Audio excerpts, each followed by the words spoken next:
কোয়েশ্চেনটা তুলতে পারি সেটা হচ্ছে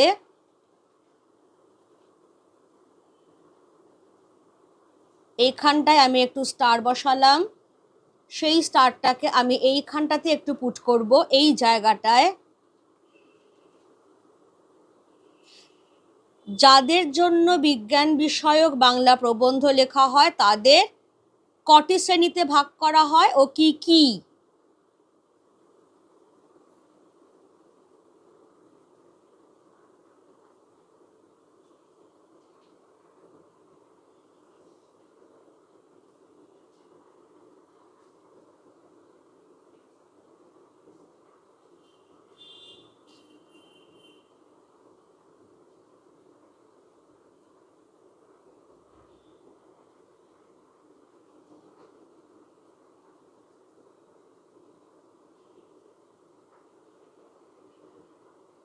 যাদের জন্য বিজ্ঞান বিষয়ক বাংলা প্রবন্ধ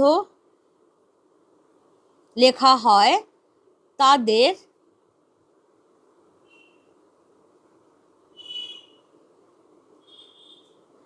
কটি শ্রেণীতে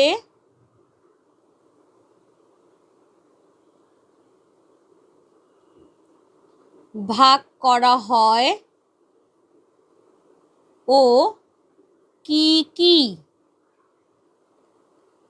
এই যদি আমার কোয়েশ্চেন হয় এখানে, তার আনসারটা আমরা এখানেই পেয়ে যাচ্ছি যে তাদের দুটি শ্রেণীতে ভাগ করা হয়, যেটা এইমাত্র বলা হলো, যে একদল যারা ইংরেজি জানেই না বা খুব কম জানে, অল্প বয়স্ক ছেলে মেয়ে বা অল্প শিক্ষিত বয়স্ক মানুষ, আর দ্বিতীয়ত যারা ইংরেজি জানে এবং ইংরেজি ভাষায় কম বেশি বিজ্ঞান পড়েছে।